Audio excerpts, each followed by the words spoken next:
오늘 말씀 사도행전 2장 22절부터 36절까지 다 같이 일어나셔서 합독하시고 앉도록 하겠습니다. 합독하실 때 성령의 음성을 들으시기를 바랍니다. 시작. 이스라엘 사람들아, 이 말을 들으라. 너희도 아는 바와 같이 하나님께서 나사렛 예수로 큰 권능과 기사와 표적을 너희 가운데서 베푸사 너희 앞에서 그를 증언하셨느니라.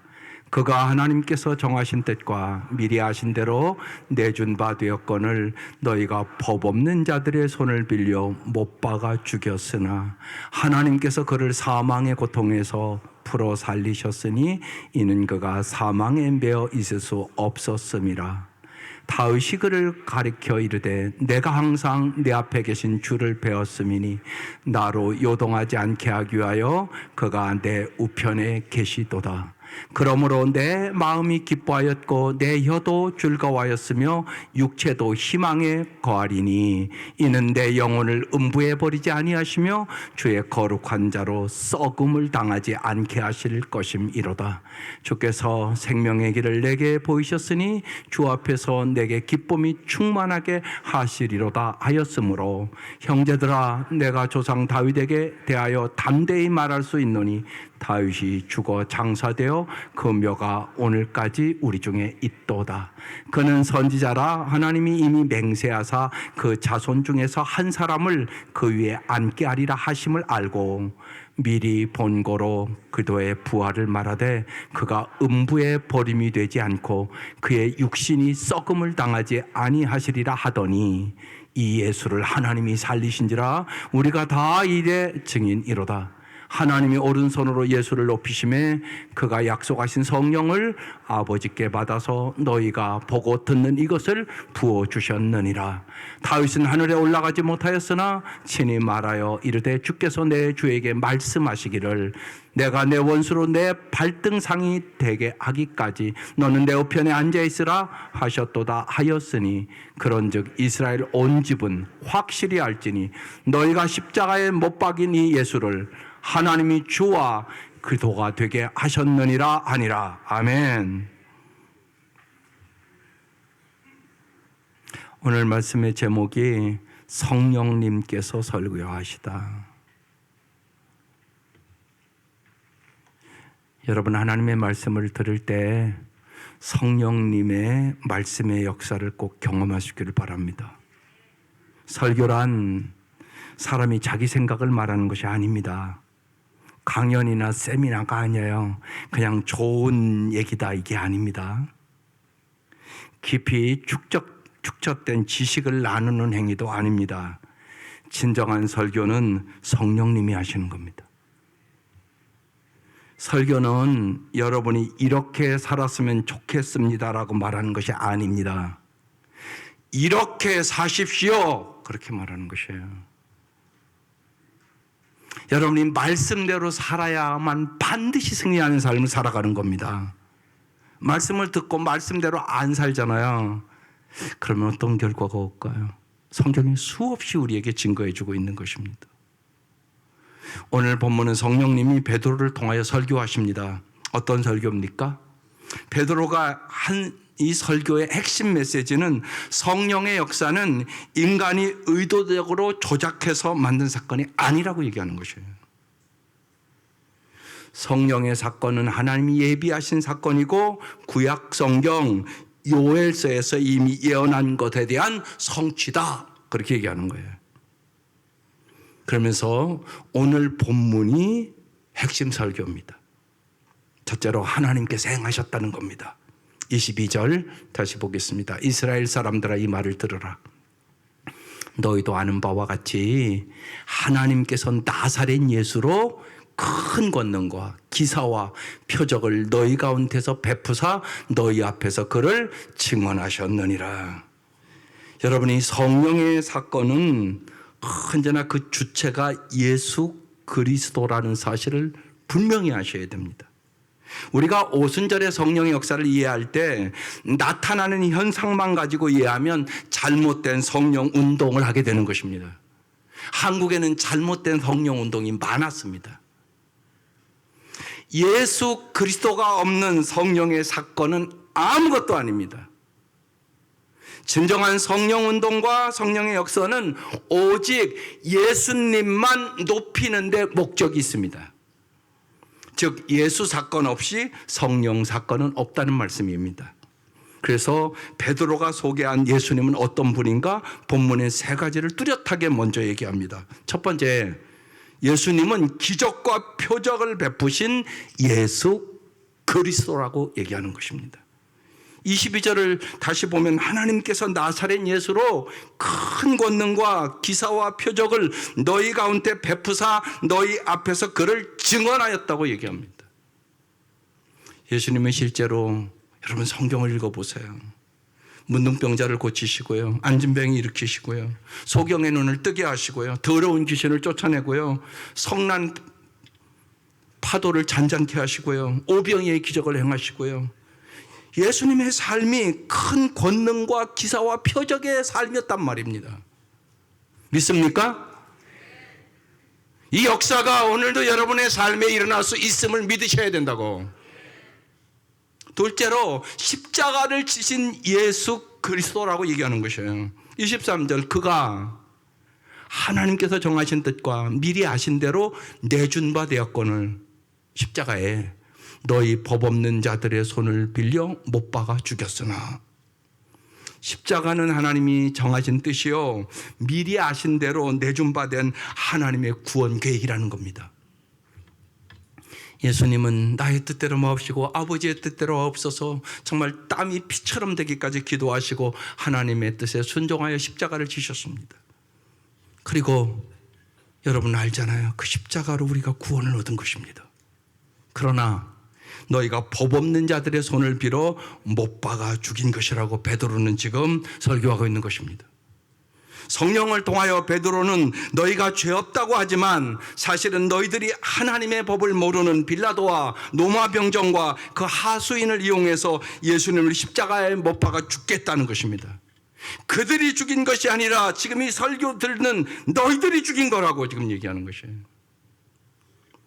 예수를 죽인 것은 지금 베드로를 설교 있는 너희 유대인들이 죽였다고 얘기하는 것입니다. 예수님을 다른 사람들이 죽였다고 할 때는요, 여러분 십자가가 별로 두렵지 않습니다. 그러나 내가 예수를 죽였다 할 때는 여러분 보통 일이 아닙니다. 내가 당사자가 되면 여러분 밤잠을 이룰 수가 없습니다. 예수님은 유대인이나 로마인이 죽인 것이 아니라 바로 여기에 있는 여러분이 죽인 것입니다. 여러분 그걸 믿습니까? 안 믿습니까? 그럼 당신 예수 믿는 사람 아닙니다. 우리가 나의 죄 때문에 내 죄가 예수를 십자가에 죽였습니다. 이거를 믿는 사람들이 그리스도인입니다. 여러분 이 사실 앞에 여러분의 가슴이 뜨거워진 적이 있으십니까? 그냥 지식으로만 알고 있는 것입니까? 하도 설교만이 들어서. 당신이 예수를 십자가에 죽인 사람이란 말입니다. 지금 그 얘기를 하고 있는 것입니다. 셋째로 사망 권세를 깨뜨리신 부활하신 예수 그리스도라는 것입니다. 24절, 하나님께서 그를 예수를 사망의 고통에서 풀어 살리셨으니 이는 그가 사망에 매어 있을 수 없었습니다. 하나님께서 예수님을 사망의 고통에서 풀어 살리셨습니다. 여러분 이 고통이라는 단어는 헬라어 오딘이라는 단어입니다. 사냥꾼의 덫을 의미하는 단어예요. 사냥꾼의 덫에 들린 동물은요 스스로의 힘이나 능력으로 절대로 그 덫에서 벗어날 수가 없습니다. 마찬가지로 베드로는 죽음을 사냥꾼의 덫으로 표현하면서 어떤 인간도 죽음의 나락으로 떨어지면 벗어날 수 없음을 표현한 것이에요. 여러분 다 지옥 갈 사람들이었어요. 그 덫에서 주님이 건져주셨다는 얘기예요.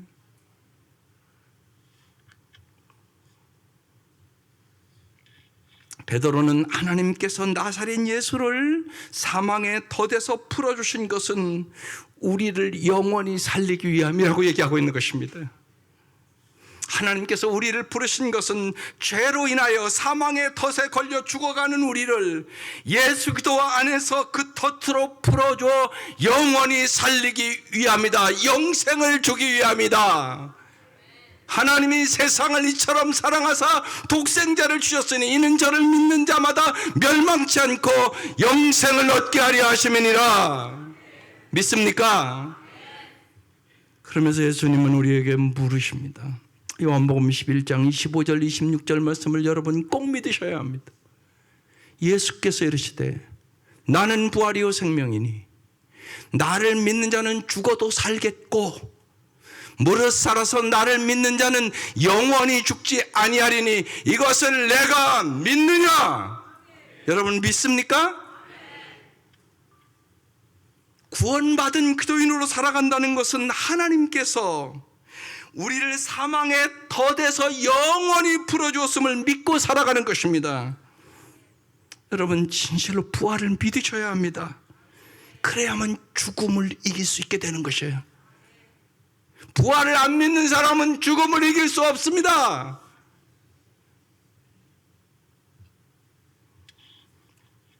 베드로는 지금 성령의 감동을 받아 설교하고 있는 것입니다.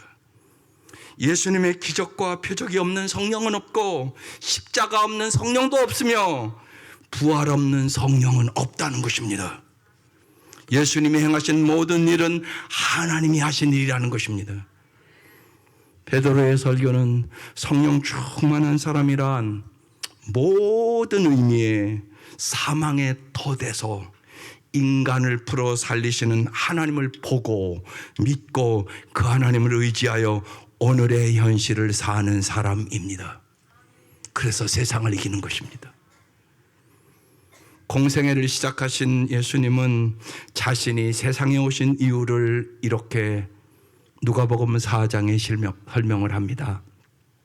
주의 성령이 내게 임하였으니 이는 가난한 자에게 복음을 전하게 하시려고 내게 기름을 부으시고 나를 보내사 포로된 자에게 자유를 눈먼 자에게 다시 보게 함을 전파하며 눌린 자를 자유롭게 하고 주의 은혜의 해를 전파하게 하려 하심이라 하였더라.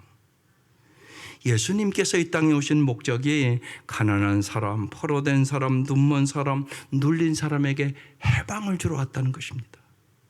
예수님은 죄로 인한 사망의 덫을 포함하여 인간을 억누르는 모든 의미의 덫에서 인간을 풀어 살리기 위하여 이 땅에 오신 것입니다. 오늘날 오늘 이 시간 여러분 오셨는데 여러분을 억압하는 것이 무엇이세요? 무엇이 여러분을 그렇게 억압하십니까? 가난한 사람, 포로된 사람, 눈먼 사람, 짓눌린 사람을 해방시켜 주시기 위하여 이 땅에 오신 예수님과 예수님의 말씀에 여러분의 시선을 고정시켜야 해방될 수 있는 것입니다. 성령의 빛 속에서 여러분을 사망의 덫으로 이미 풀어 살리신 하나님께 여러분의 시선을 고정시켜야만 진정한 자유를 얻을 수 있게 되는 것입니다. 그러면 어제와 정말 여러분 똑같은 현실에서 삶의 의미와 삶의 목적이 여러분 새로워지는 경험을 그때 하는 것입니다. 세상이 새로워져서 내가 새로워지는 것이 아니라 내가 새로워짐으로 현실과 세상이 새로워지는 겁니다.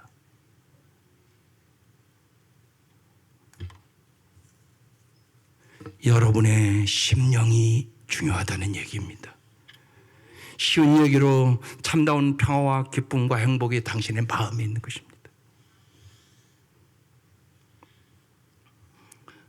소경으로 산 크로스비의 찬송을 아마 오늘 일찍 10분 전에 오신 분들은 아마 불렀을 것이에요. 찬송가 288장입니다. 여러분 꼭 한 10분 일찍 오셔서 찬송을 부르며 예배를 드리세요. 그러면 그 찬송 자체가 여러분의 마음에 은혜를 주실 것이에요. 예수로 나의 구주 삼고 성령과 피로써 거듭나니 이 세상에서 내 영혼이 하늘의 영광 누리리라. 이걸 경험하는 것입니다.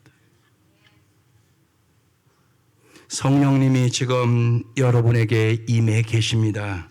성령님은 진리의 영이십니다. 진리를 알지니 진리가 너희를 자유케 하리라. 이 말씀대로 이루시는 것입니다. 여러분은 정말로 성령님 안에서 참 자유를 얻을 수 있음을 믿을 수 있기를 바랍니다. 그래서 몇 주 전부터 끊임없이 얘기합니다. 성령 충만함이 인생의 해답이다. 소유가 인생의 해답이 아니올시다. 돈 많이 벌고 지위에 올라가고 출세하고 세상 것이 여러분에게 참다운 만족을 주지 못합니다. 성령에 충만해야만 참 기쁨과 참 자유와 참 평안과 내가 진짜 행복하구나, 이걸 경험하게 됩니다. 정말로 성령의 충만함을 사모하시기를 주의 이름으로 축원합니다. 두 번째 믿음의 토대는 하나님의 말씀입니다. 베드로는 오늘 25절에서 28절에 구약 성경에서 다윗의 부활의 신앙을 이야기합니다. 내가 죽음에 처할지라도 즐거워하는 것은 주께서 나를 죽음 가운데 버려두지 않으시고 영원한 생명의 길로 인도하여 주실 것을 믿기 때문에 나는 진짜 기쁘다. 여러분들이 믿음이 있으십니까? 다윗은 부활신앙을 가진 사람이었습니다. 다윗이 말한 부활에 대한 기쁨과 즐거움의 감격은 바로 예수님의 부활이었습니다. 25절부터 그걸 증명합니다. 25절 다윗이 그를 가르쳐 이르되 내가 항상 내 앞에 계신 주를 배웠으며 나로 요동하지 않게 하기 위하여 그가 내 우편에 계시도다. 다윗의 부활신앙은 자기 앞에 주님이 항상 계시다는 것입니다. 그러므로 나는 요동하지 않는다는 것입니다. 여러분도 그렇습니까? 세상 것만 조금 잊어버려도 요동하지 않습니까? 주님이 정말로 당신 앞에 계심을 믿습니까? 다윗은 그걸 경험하고 간증하는 것입니다. 26절에 그러므로 내 마음이 기뻐하였고 내 혀도 즐거워하였으며 육체도 희망에 거한다고. 여러분 세 가지 간증을 합니다. 내 마음이 기쁘다. 참 기쁘다. 지금 상황이 좋지 않지만 나는 기쁘고 감사하다. 여러분 이 은혜가 함께 하시기를 바랍니다. 내 혀도 즐거워한다. 내 입술에 하나님의 영광이 찬양과 감사와 기도가 충만하다. 그런 뜻입니다. 어떤 사람은 여러분이 입술이 저주로 가득 차 있는 사람이 있습니다. 밤낮 불평하고 원망하고 비판하고 욕하고 그 입술에는 하나님의 영광이 없습니다. 여러분 예수 믿으면서 그렇게 사는 사람은 불쌍한 사람이에요. 혹시나 여러분 지난 한 주가 그렇게 살았으면 이 시간 자유를 얻으시기를 바랍니다. 정말로 성령 충만하여 살아가시기를 바랍니다. 육체도 희망이 있다고 말합니다. 영광스럽게 부활할 것을 믿기 때문에 희망이 있다는 것입니다. 27절 이는 내 영혼을 음부에 버리지 아니하시며 주의 거룩한 자로 썩음을 당하지 않게 하실 것이미로다. 여러분 인간의 진정한 평화와 행복은 내 영혼이 음부에 버리지 않았다는 사실입니다.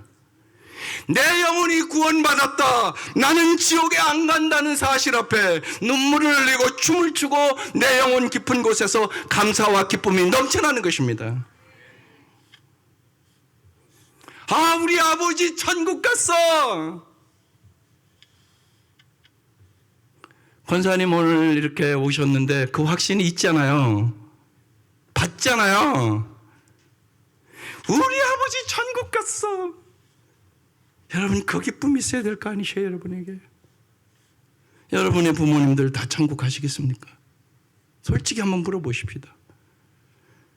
그럼 무슨 기쁨이 있습니까? 돌아가시면 슬픔으로 끝나는 거 아닙니까? 여러분 잘 생각하세요. 지금 다윗이 기가 막힌 고백을 하는 것입니다.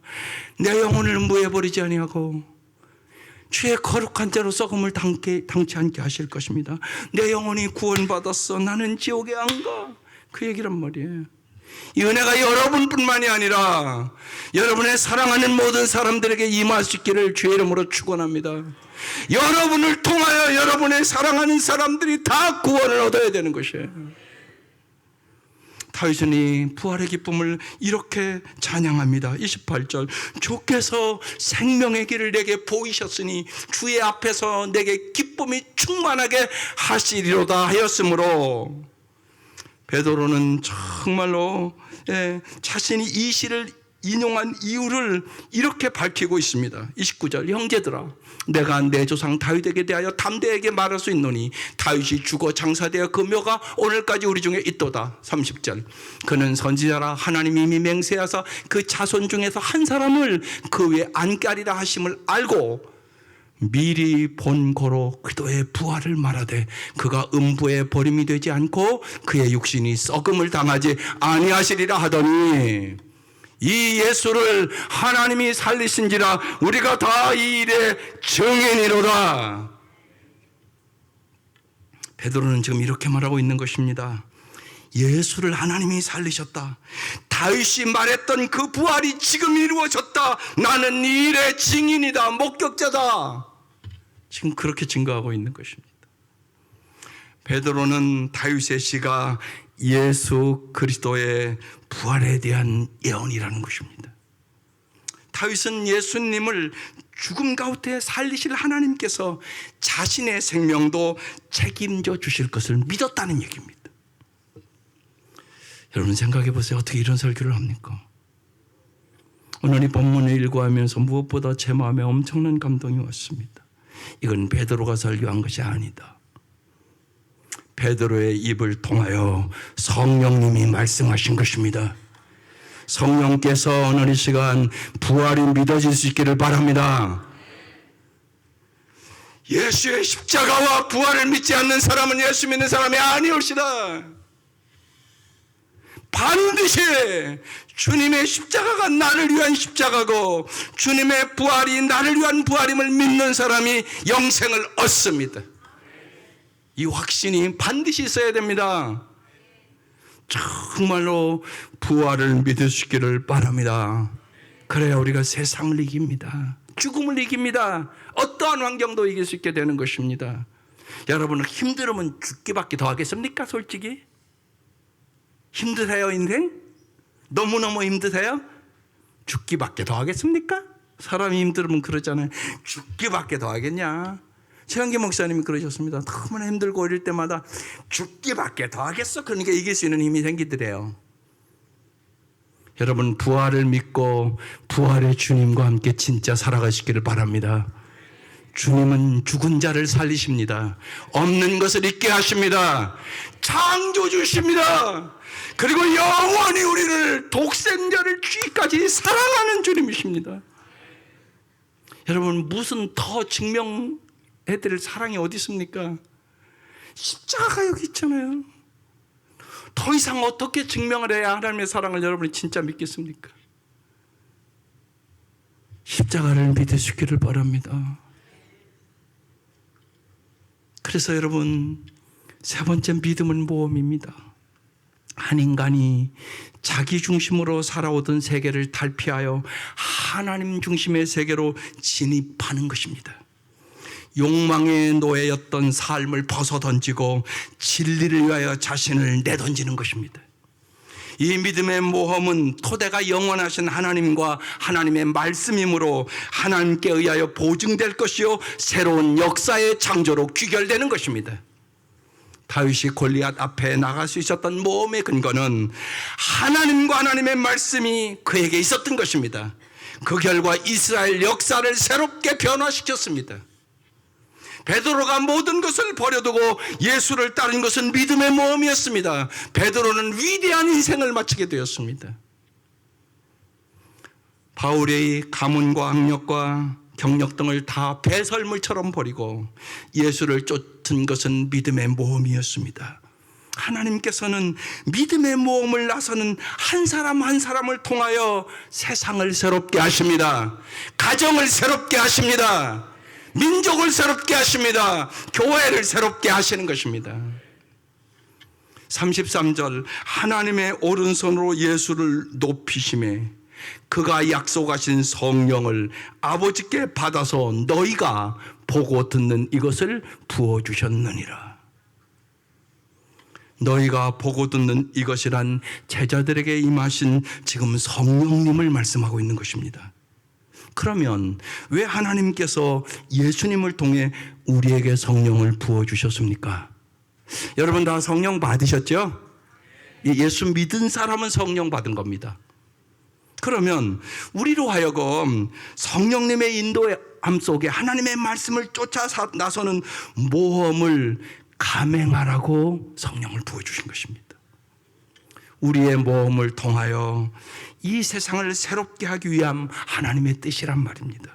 그래서 믿음은 모험이 되는 것입니다. 어두운 세상에서 빛이 되는 모험을 주저하지 말기를 바랍니다. 거짓의 소용돌이 속에서 살지만 정직을 선택하는 모험을 두려워하지 마시기 바랍니다. 욕망에 노예된 자기를 부인하고 진리를 쫓는 모험을 시작하셔야 하는 것입니다. 성령의 빛 속에서 하나님의 말씀을 쫓는 모험을 감행하셔야 하는 것입니다. 하나님의 말씀대로 살기로 결단하셔야 되는 것이에요. 하나님은 그 모험에 참여하는 의인 한 사람 한 사람을 들어쓰시어 이 시대의 역사를 새롭게 하시는 것입니다. 여러분의 가정을 정말로 새롭게 변화시키는 성령의 사람들이 되시기를 바랍니다. 정말로 한국 교회를 새롭게 하는 우리들이 되시기를 바랍니다. 이 국가와 민족을 새롭게 하는 믿음의 모험을 하는 한 사람 한 사람이 되시기를 주의 이름으로 축원합니다. 네 번째, 하나님이 주와 그도가 되게 하셨다고 말합니다. 34절에 다윗은 하늘에 올라가지 못하였으나 친히 말하여 이르되 주께서 내 주에게 말씀하시기를 35절 내가 내 원수로 내 발등상 되게 하기까지 너는 내 우편에 앉아있으라 하셨도다 하였으니 36절 다 같이 다시 한번 읽겠습니다. 시작. 그런즉 이스라엘 온 집은 확실히 알지니 너희가 십자가에 못 박은 이 예수를 하나님이 주와 그도가 되게 하셨느니라 아니라. 아멘. 36절이 성령 충만함을 받은 베드로의 설교의 결론입니다. 베드로는 오순절에 임한 성령의 사건은 인위적이거나 우연적인 사건이 아니다. 하나님이 계획하신 약속의 사건이라는 것입니다. 성령 사건의 주인공은 예수님이시다. 예수님의 능력 있는 삶, 십자가의 죽음, 부활, 이 부활의 감격과 기쁨과 승리와 축복이 바로 성령의 역사고 성령의 임재다. 그러므로 온 이스라엘은 이 말을 들으라. 너희는 반드시 알지니 너희가 십자가에 못 박아 죽인 예수를 하나님께서 주와 그도가 되게 하셨느니라. 이것이 설교의 결론입니다. 여러분 이 설교를 듣고 이제 다음 주에 말씀을 자세히 보면 가슴이 찔리고요, 회개하고 통회가 일어나고 3,000명이 세례를 받았습니다. 이 시간 성령님의 놀라운 역사를 여러분이 만나시기를 바랍니다. 부활의 능력을 하나님은 여러분에게 주시기를 원하십니다. 정말로 세상에서 얻을 수 없는 기쁨을 주시기를 원하십니다. 여러분의 입술에 날마다 찬양을 주시기를 원하십니다. 육체의 소망을 주시기를 원하십니다. 진실로 예수님이 여러분의 주와 그리스도가 되기를 원하십니다. 크리스찬의 궁극적인 목적은 이 땅에 하나님의 나라를 일구는 것입니다. 그래서 여러분을 부르신 것입니다.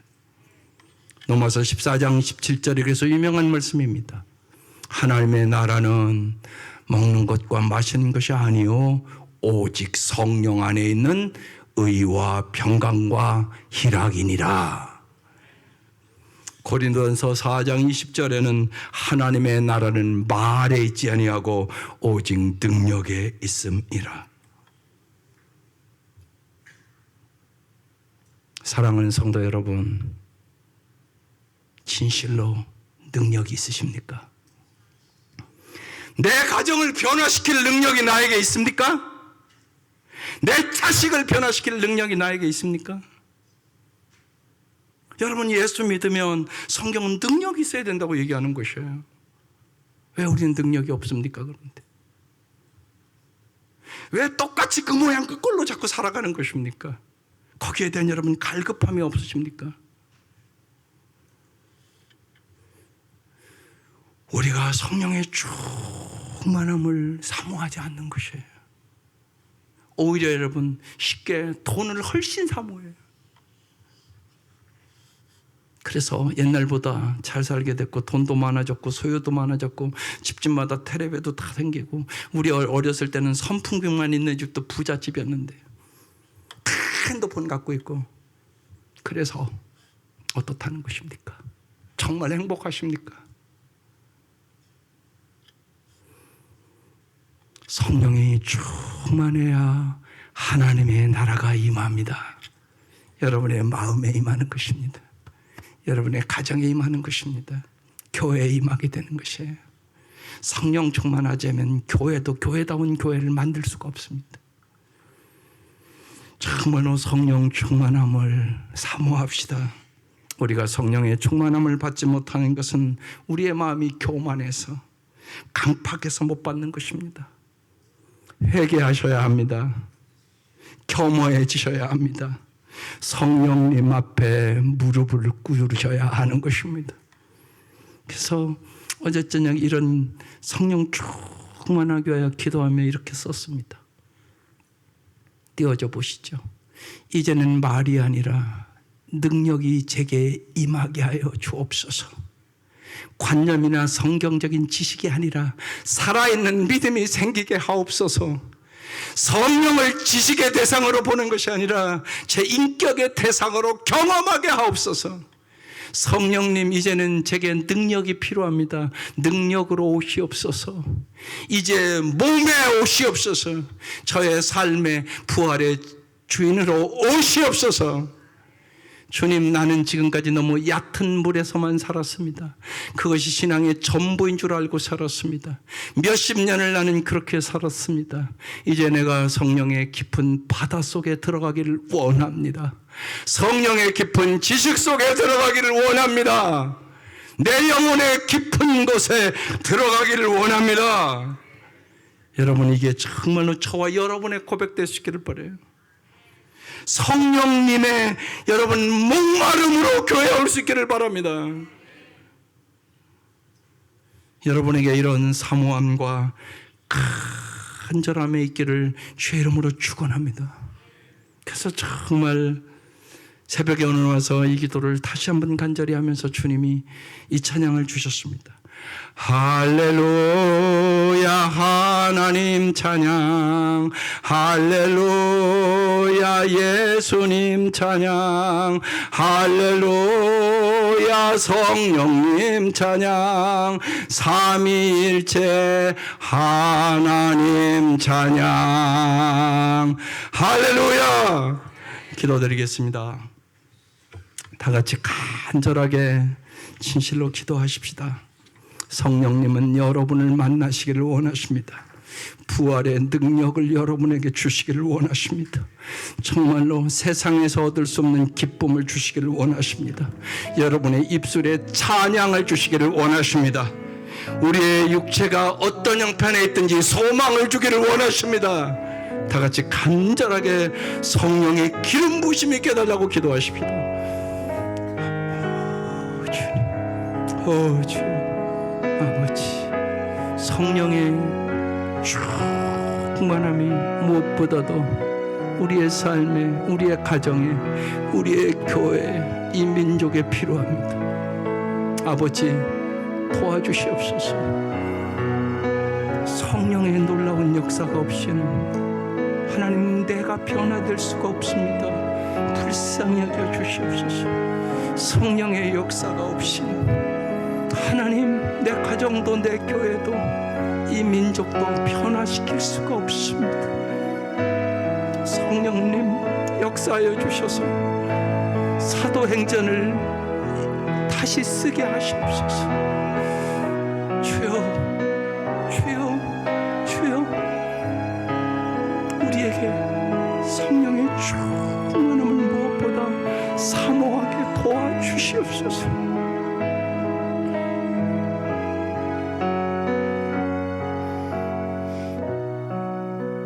하나님 아버지,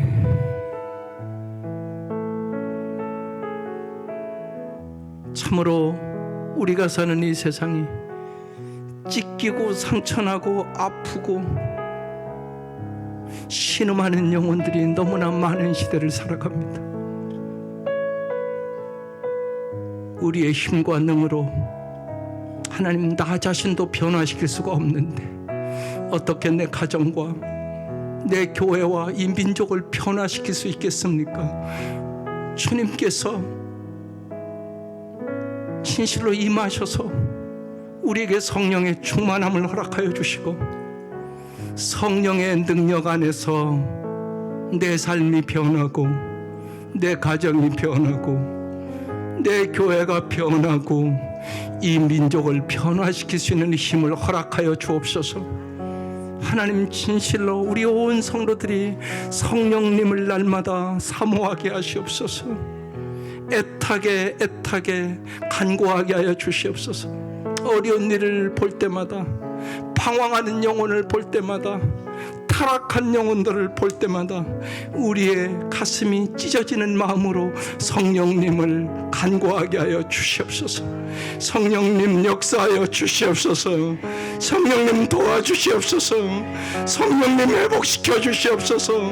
성령님 이 시간 상처들을 치료하여 주시옵소서.